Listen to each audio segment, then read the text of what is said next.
Excel में एक ऐसा हिडन शॉर्टकट है जो माइक्रोसॉफ्ट ने कभी हाईलाइट तो नहीं किया, लेकिन प्रोफेशनल्स रोज इसे यूज करते हैं। अगर आपको ये नहीं पता तो आप एक्सेल को बहुत स्लो यूज कर रहे हैं और आप एक्सेल में स्क्रॉलिंग करते ही रह जाएंगे और आपको जो कम्पीट करने वाला है उसको वो इन 4 ट्रिक्स को फॉलो करके एक्सेल में आगे निकल जाएगा। तो देखते हैं सबसे पहली ट्रिक क्या है। देखें, इस एक्सेल की फाइल में मेरे पास काफी ज्यादा वर्कशीट्स हैं और मैं फाइनेंस की जो शीट है उसमें जाना चाहता हूँ। तो इसके लिए मुझे बार बार यहाँ पे स्क्रॉलिंग करने की जरूरत नहीं है। मैं यहाँ पर जो है सिंपली एरोस पर राइट क्लिक करूंगा और यहाँ से मैं वो सारी शीट्स के नेम को देख सकता हूँ कि जहाँ पर मैं जंप करना चाहता हूँ। तो फिलहाल मैं फाइनेंस की जो शीट है उस पर जंप करना चाहता हूँ, तो यहाँ पे मैं ओके करूंगा। तो इस तरह से मैं बगैर स्क्रॉलिंग किए किसी भी शीट पर जंप कर सकता हूँ। और अगर आपको नेक्स्ट शीट में जाना है या पिछली शीट में आना है तो इसके लिए आपको कीबोर्ड पर कंट्रोल प्लस पेज अप पर क्लिक करना है, तो आप पिछली शीट्स में जंप हो जाएंगे और कंट्रोल पेज डाउन पर क्लिक करने से आप नेक्स्ट शीट में नेविगेट हो जाएंगे। अब हम देखते हैं कि नेक्स्ट ट्रिक क्या है। तो देखिए, मैंने इस शीट में सारी शीट के नेम्स लिखे हुए हैं और मैं यहाँ पर चाहता हूँ कि अगर मैं इस पर क्लिक करूँ तो मैं जनवरी की सेल्स में जो है वहां पे एंटर हो जाऊं। तो इसके लिए मैं क्या करूंगा, यहाँ पर इस सेल को सेलेक्ट करके कंट्रोल के प्रेस करूंगा और सेकंड ऑप्शन पर क्लिक करेंगे। यहाँ पर मैं जनवरी की सेल की शीट को मैं सेलेक्ट कर लेता हूँ और यहाँ पर मैं वो रेफरेंस दे सकता हूँ कि जहाँ पर मुझे एग्जैक्टली जो है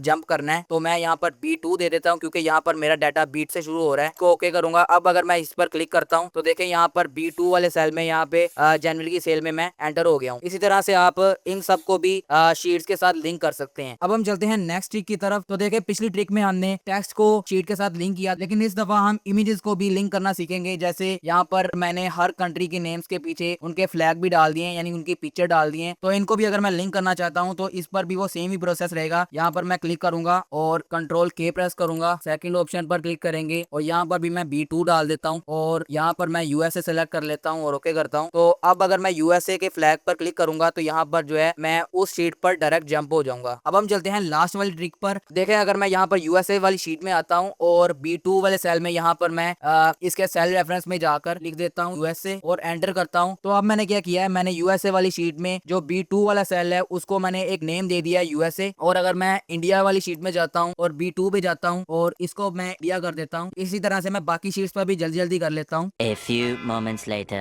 अब देखें, मैं सबसे पहली वाली शीट यानी समरी वाली शीट में हूँ और अगर मैं यहाँ पर सेल रेफरेंसेस में जाकर पाकिस्तान लिखता हूँ और एंटर करता हूँ तो देखें मैं पाकिस्तान वाली जो शीट है उसमें एंटर हो गया हूँ। इस तरह से अगर मैं कनाडा लिखता हूँ तो इस तरह से मैं बिना स्क्रॉलिंग किए कनाडा वाले शीट में एंटर हो गया हूँ।